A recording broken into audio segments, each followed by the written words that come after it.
Question ये है कि let F be the force acting on a particle having the position vector r and T with the torque. वैसे torque को tau से represent करते हैं, यहाँ पे टी लिख रखा है, थोड़ा सा कंफ्यूजन आता है, थोड़ा अलग सा लगता है, अलग सा महसूस होता है, क्योंकि टी तो टेंशन होती है, हमें ऐसा लगता है।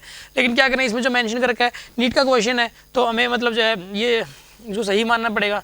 T with the torque of the force about the origin then, तो इसके अंदर क्या होगा, किस किस का डॉट पॉइंट जीरो होगा। एक बात याद रखने वाली है इसके अंदर, हमें इस फॉर्मूले का पता रहना चाहिए कि जो टॉर्क होता है वो आर क्रॉस एफ के बराबर होता है।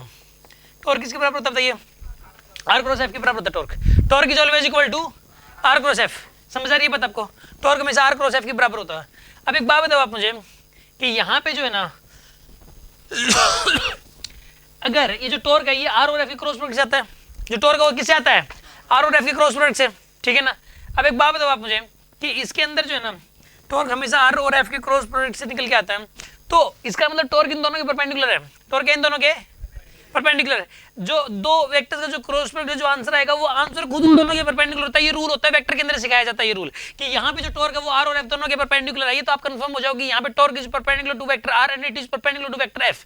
यहाँ पे जो टॉर्क है, torque is perpendicular to vector r and torque is perpendicular to vector F, ये तो कंफर्म है। अच्छा एक बात बताइए, दो परपेंडिकुलर वेक्टर से डॉट प्रोडक्ट क्या होता है, जीरो।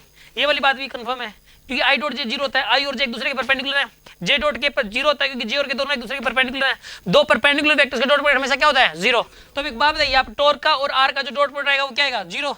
टॉर्क का और एफ का जो डॉट प्रोडक्ट आएगा वो क्या आएगा, जीरो। तो इस पर ये ऑप्शन करेक्ट है इसके अंदर।